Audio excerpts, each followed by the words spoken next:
We call it Follow-Up Thursday. If there are some Bert Show storylines from the past that you can't remember if we wrapped up or not, then remind us about them, and then we'll do the research for you. And in this case, it was a husband that was disrespecting the wife, I think, because he was bringing a coworker over to the house. She wasn't happy about it.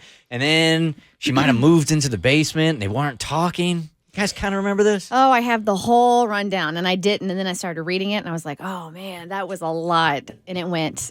Was this the guy that was buying, like, tires for the coworker and stuff? Or was it somebody else? I don't know. That wasn't in my recap. That was a different one. Yeah. We have a lot of issues with female coworkers. All right, here we go. Whew, so much to follow. Here we go. Take your time. When we last spoke to Natalie, it was August 2020. At that time, Natalie and her husband, Michael, had been married over 3 years. They moved into a new house during quarantine. Michael, her husband, worked from home. Michael asked Natalie if one of his coworkers could come over and work because she was having problems on Zoom and her internet. She turned out to be young, single, and beautiful. Natalie wanted to go around her husband and use her as our texting tutor to text the coworker to tell her to rethink working at their home. She didn't want her there. I told her if my husband did this behind my back, I'd be livid. We warned Natalie that it would go badly, but we did it anyway. Natalie found out that the coworker had already been working at their home. She tried calling her husband right after we got off the phone with her. Michael was furious with Natalie. He sent her screen captures of Natalie's text exchange with his coworker. Michael didn't tell Natalie his coworker had already worked at their house because he knew she'd be a psycho about it. They didn't speak for several days. Natalie moved into the basement. Natalie would go to work and the coworker would come over. Natalie took a 2-week vacation so she could stay at home and watch them. On her first day off, she left the house like normal and came back home around noon to surprise them. Natalie even parked on the street so they wouldn't hear a car in the driveway. She snuck in the back door. They weren't at the kitchen table where they had worked before. She heard laughing down the hallway. They weren't in their bedroom or guest bedroom. She found them in the office. She flung the door open to find them working.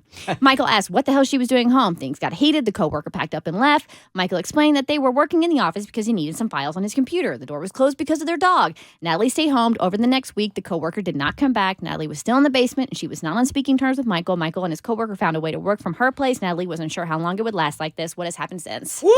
I still don't remember. I'm tired. I still have no idea. I'm tired. I almost drooled on myself.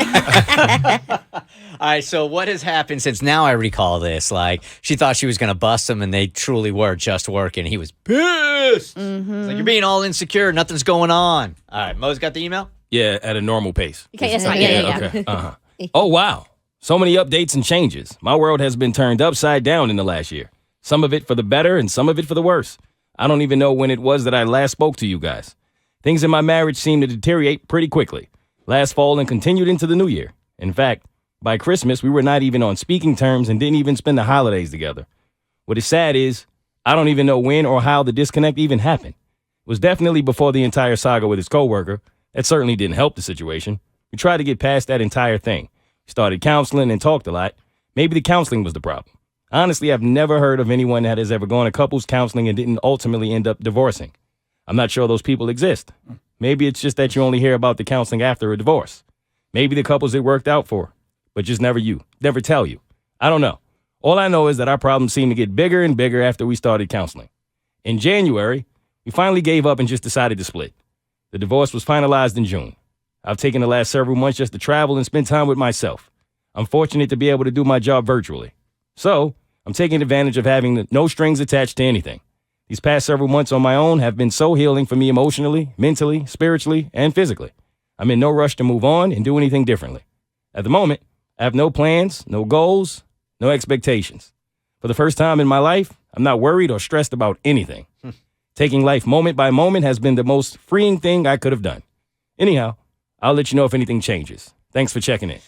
Yeah, I pretty much saw the writing on the wall on this one, man. They were just digging in. I think they were just kind of like over it. Well, at some point in that, like, they both were wrong. I mean, the fact that she voiced she didn't want the coworker over there and they were working through it, but he already had the coworker over there working, and the fact that she was going behind his back to speak to the coworker, like, man, the writing was pretty much on the wall. And she just sounds happier and freer now, man. Mm-hmm. Yeah. I mean, She's a better person. I've talked to so many people that got divorced and they didn't realize how unhappy they were until they really allowed themselves to get through the healing process and are like, dang, man, I feel better. I'm a better person without this person. And it sounds like that's where she's at now also, I guess. Sometimes you go through counseling and you realize, like, we just bring the worst out of each other, and there's really no counseling out of it. But what she said about everybody that goes to couples counseling ultimately ends up divorced, like, I guess everybody in my life, yes, but that can't be true. I know No. I'd say it's like 8 out of 10 for me. Ah. Yeah.